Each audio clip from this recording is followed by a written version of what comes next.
These days, we often hear about a state of continuous bad mood that we all know as depression. Depression became an overused word lately, and it shouldn't be mixed up with the feelings of sadness, nostalgia, or melancholy. It's okay to be sad if your pet died, to feel nostalgic about your family if you study abroad, and it's okay to cry for the relationship you broke up with 2 months ago. Sometimes it can be very tricky to recognize the difference between difficult life situations and the symptoms of depression.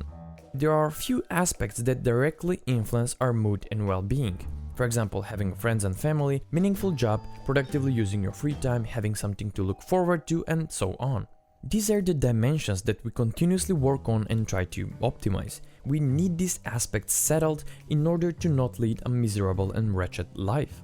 But what happens if you're ecstatic in your social life, productive at work, and you have lots of free time? But you still lie awake at night while you stare at the ceiling thinking that your life is going nowhere.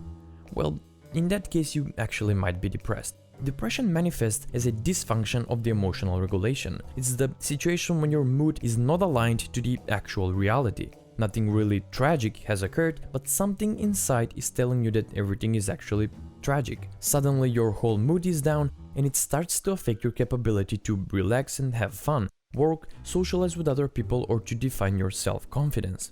And to paint the whole picture, we also need to identify what depression isn't. We can use our buddy John for example. John works in a software company as a janitor. John is single in the last 8 years because he has a drinking problem.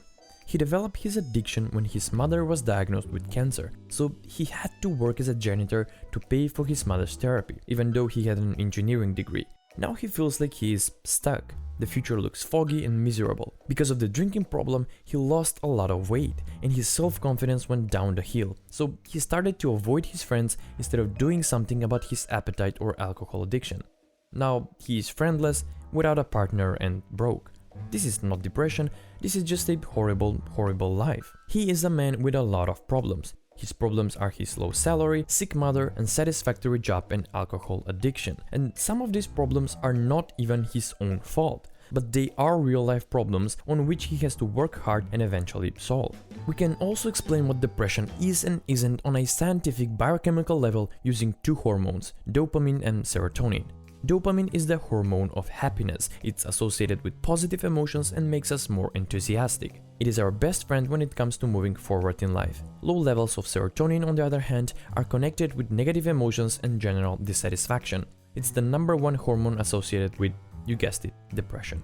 And because, according to Professor Jordan Peterson, the symptoms of depression and low status are pretty much the same, many are diagnosed with depression when in fact they just have a horrible life and a lot of problems, which is no fun at all. The diagnosis is the same, but the cure is different.